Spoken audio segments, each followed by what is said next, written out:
Vou contar uma história para vocês que começou no ano de 1961. Não é minha história de vida, eu tenho só 28 anos, mas em 61, o então presidente norte-americano John Kennedy veio a público na TV e fez um compromisso. Ele prometeu que até o final daquela década o homem pisaria na Lua.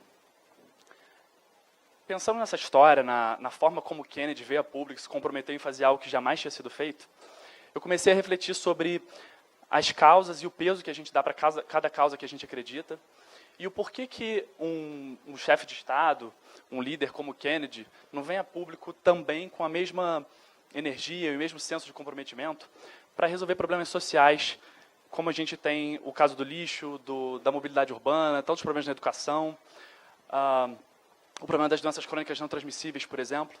E aí eu comecei a pensar sobre o que me faria ir a público e fazer o compromisso de passar os próximos 5, 10, 20 anos trabalhando a minha vida, a minha energia, o meu tempo e conhecimento para resolver um problema social de verdade.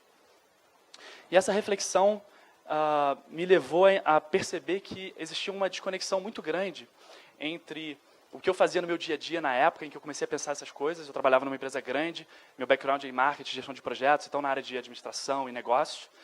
E eu percebi essa desconexão entre as coisas que eu fazia no meu dia a dia e as causas que eu mesmo reconhecia como algo que eu gostaria de trabalhar para ajudar a resolver. E foi nessa busca que eu descobri que existia um nome para o que eu queria fazer com a minha carreira, que é empreendedorismo social.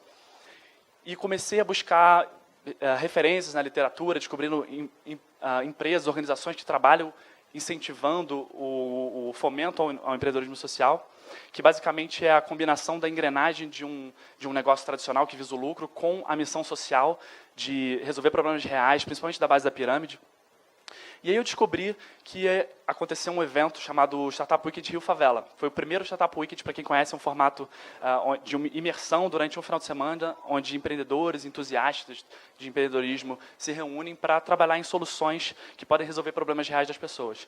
Eu descobri que esse evento ia acontecer no Morro da Providência, uma favela no Rio de Janeiro, ali atrás da Central do Brasil, que é um lugar histórico, onde viveu Machado de Assis, e é a primeira favela do Brasil, de verdade. E eu estive lá nesse evento e foi uma experiência transformadora para mim. Eu conheci vários líderes comunitários, pessoas da própria comunidade, pude me relacionar mais com a realidade dos problemas que a base da pirâmide, provavelmente pessoas que vivem em favelas, em áreas remotas e de difícil acesso no Brasil. E eu percebi que existiam ali problemas graves que todos nós passamos, mas que para determinadas populações são ainda mais críticos.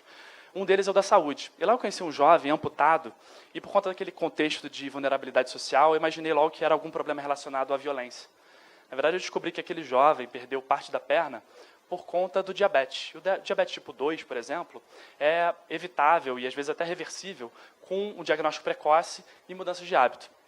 Foi aí que deu esse primeiro clique e eu pensei, o que eu posso fazer com a minha ainda pouca, mas alguma experiência em tecnologia e negócio para colocar de pé uma solução que contribua para resolver esse tipo de problema. Problemas reais, que vão evitar que jovens como ele sofressem essas complicações do diabetes e de outras doenças crônicas, por exemplo. Eu descobri que ele também não está sozinho. Segundo a OMS, a Organização Mundial da Saúde, 400 milhões de pessoas hoje têm diabetes, muitas não sabem que têm, não têm um diagnóstico. E outras doenças como hipertensão e doenças cardiovasculares fazem parte desse grupo das crônicas não transmissíveis, ou DCNT, são responsáveis por 72% das mortes no Brasil e matam 16 milhões de pessoas todos os anos. Foi com esse contexto, com essas informações de pano de fundo, que eu e meu sócio Felipe Dias reunimos uma equipe que hoje trabalha na Plataforma Saúde, que é um negócio social que surgiu desse ambiente dentro da favela e que usa tecnologias portáteis para democratizar o acesso a serviços básicos de saúde na atenção primária, como os exames capilares de sangue, como glicemia, colesterol e triglicerídeos, que podem ser feitos por equipamentos portáteis, junto com software de gestão de dados clínicos e avaliações de risco, que tem um algoritmo que combina todos esses indicadores e gera um resultado que é o grau de risco do indivíduo desenvolver doença crônica.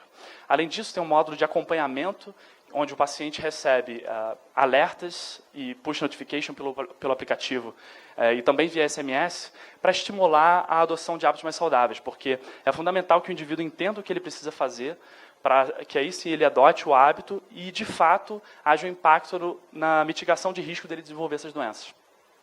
Nos últimos 2 anos, Eu e meu sócio Felipe, a nossa equipe, a gente vem trabalhando para construir uma cultura pautada em alicerces que a gente acredita como valores e que a gente tem certeza que estão contribuindo para que a gente se prepare para gerar ainda mais impacto no futuro. Eu quero compartilhar um pouco desses pilares com vocês hoje. Eles são o propósito, a equidade e o senso de protagonismo. Por estar nesse meio de empreendedorismo digital, inclusive, e até de negócios sociais, é importante falar do senso de propósito, porque essa é uma das, apesar da gente ter múltiplos fatores para determinar o que é o sucesso e também o ser subjetivo de um negócio, os critérios para determinar um insucesso, eles são quase que senso comum. E é fundamental tratar do propósito, do viés do propósito, porque a gente vê muitos empresários que começam um negócio pensando só em ganhar dinheiro, só numa recompensa de curto prazo, que ela é muito frágil. Uma recompensa de curto prazo, quando o empreendedor ele se vê diante de uma dificuldade, que são muitas, que a gente não consegue mapear no momento que toma a decisão de abrir uma empresa, ele, se não tiver resiliência, que é essa habilidade de cair, levantar, de passar pelas adversidades, e ele está só motivado por dinheiro, isso é muito frágil. Antes de ir para a área de negócios, eu queria ser músico. Eu cantei no Coral dos Canarinhos, de Petrópolis, minha cidade natal. E eu hoje faço um paralelo, uma associação muito grande, entre, principalmente à luz do propósito, entre a carreira do artista e a do empreendedor. O artista, ele é o cara que ele é movido por um propósito, por uma paixão. Mesmo que ninguém compre a sua tela, mesmo que ninguém compre o seu quadro ou a sua música, ele continua trabalhando naquilo. Porque ele tem uma motivação interna que faz com que ele continue seguindo adiante, apesar das adversidades, apesar das pessoas não enxergarem o que ele enxerga ou não ouvirem o que ele vê. Assim como o empreendedor, que muitas vezes é um visionário, que tem uma ideia e que, apesar de todas as circunstâncias externas ele encontra, ele tem resiliência de seguir adiante.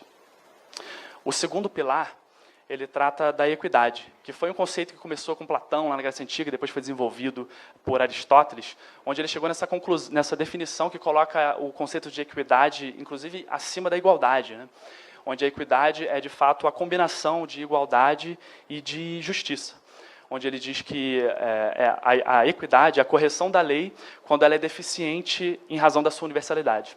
Ou seja, a gente precisa tratar os iguais de forma igual e os desiguais de forma desigual. A gente vê o exemplo aí das Paralimpíadas, onde cada modalidade tem diferentes níveis de acordo com o grau de deficiência do indivíduo. Isso para garantir que as pessoas possam competir de forma igual e justa, ou seja, equânime, com equidade. O senso da equidade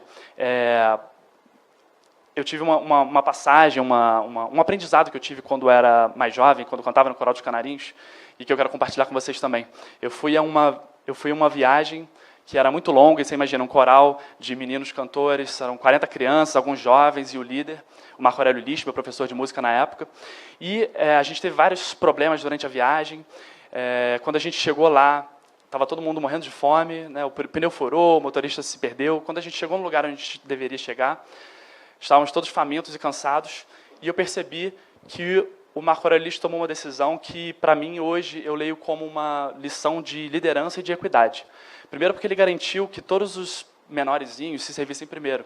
É claro, é esperado que, tanto fisicamente como psicologicamente, os jovens adultos e os adultos eles possam reagir melhor a esses problemas, de ficar tanto tempo sem comer, etc. Então, para mim, aquilo foi uma lição simples, mas um exemplo que ilustra como a gente precisa estar atento e sensível a perceber essas lições do dia a dia.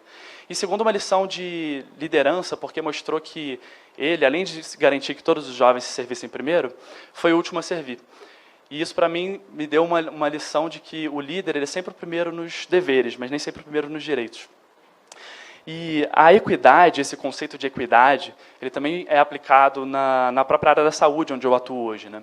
A gente vê, ele é um princípio doutrinário do próprio SUS, e a gente vê esse reflexo nas próprias classificações de risco, que garantem que um indivíduo que, por exemplo, sofre com alguma doença grave, ou sofre com algum problema, uma fratura, por exemplo, chega no hospital ou numa unidade de saúde, e vai passar na frente, vai ser atendido antes do indivíduo que tem uma gravidade ou urgência menor do que ele, mesmo que esse indivíduo tenha chegado muito antes. Similar a uma matriz Gucci de gravidade, urgência e tendência na administração. Eu acredito que esse conceito de equidade ele precisa ser muito bem pensado por nós, empreendedores. Ano passado eu estive na Cúpula das Américas, que foi o encontro entre os chefes de Estado e os delegados dos países membros das Américas, e o tema da reunião foi prosperidade com equidade, ou seja, todo esse pessoal se reuniu para discutir uma agenda de propostas que permitam que, dentro da esfera da iniciativa pública, sejam criados mecanismos para garantir que os empreendedores, que são os maiores empregadores do mundo, possam criar, possam pavimentar o caminho para que todos cresçam, a equipe seja estimulada, todos cresçam com oportunidades justas e iguais. Ou seja, trabalhar o princípio da equidade dentro do ambiente da criação do negócio. E eu acho que a equidade está muito mais relacionada, muito mais associada ao ponto de vista da solidariedade do que da caridade, por exemplo. Porque caridade é vertical, ela é de cima para baixo, uma organização ajudando a outra de forma assistencialista. Enquanto a solidariedade, ela busca essa relação horizontal, que olha o outro no olho. E é isso que a gente busca trazer para dentro da plataforma saúde à luz da equidade. O terceiro e último ponto que eu quero compartilhar com vocês é sobre o senso de protagonismo. E aí, voltando à Grécia, né, protagonismo vem do grego protos agonistas, e quer dizer o primeiro que vai à batalha, o primeiro que vai à guerra, o primeiro que dá a cara a tapa, que não tem medo de correr riscos. E eu acho que o princípio do protagonismo está de forma intrínseca em nós, seres humanos. A gente não tem nenhuma referência de uma gravura do Homem das Cavernas indo procurar emprego, por exemplo. O Homem das Cavernas é o cara que vai caçar, vai descobrir como é que faz fogo, vai proteger a sua família, vai encontrar comida de alguma maneira, vai garantir com seus meios próprios a sua sobrevivência. Eu acho que a gente precisa pensar do ponto de vista do protagonismo, não só como empreendedor, como gerente de projetos ou de produto e de uma empresa, mas também como a gente pode aplicar o conceito no próprio produto que vai interagir com o usuário final. Na plataforma Saúde, por exemplo, a gente desenvolveu esse software de gestão de dado clínico que entrega esses resultados numa escala de cores para facilitar o entendimento por pessoas de diferentes graus de instrução. A gente pensa em todos os detalhes do design, desde como a gente chama os botões do aplicativo, se é minha saúde ou sua saúde, para que o indivíduo se sinta, de fato, empoderado, entenda que é ele que tem que cuidar que tem que prestar atenção no seu cuidado com a saúde. A gente tem muito essa cultura de que a saúde a gente cuida no hospital e está acreditada ao cuidado com o médico ou os profissionais de saúde. Na verdade, a gente, como empresa, acredita que a saúde, que é da doença que a gente cuida no hospital e numa unidade de saúde, da saúde mesmo, a gente cuida no nosso dia a dia. E todo o software ele é construído pensando no design que vai facilitar que essa mensagem chegue nas pessoas. TED é um acrônimo para Tecnologia, Entretenimento e Design, o D de Design. Então, como que a gente, como empreendedor, pode pensar num design que vai facilitar para que pessoas de diferentes graus de instrução, desde alguém que não tem ensino infantil completo até um doutor, entendam o que está acontecendo com o corpo delas. E esse ponto do protagonismo, ele me faz voltar naquela questão anterior, das reflexões sobre que tipo de causa a gente estaria disposto a se comprometer com os próximos 5, 10 anos ou a nossa vida toda para resolver problemas que as pessoas sentem na pele de verdade.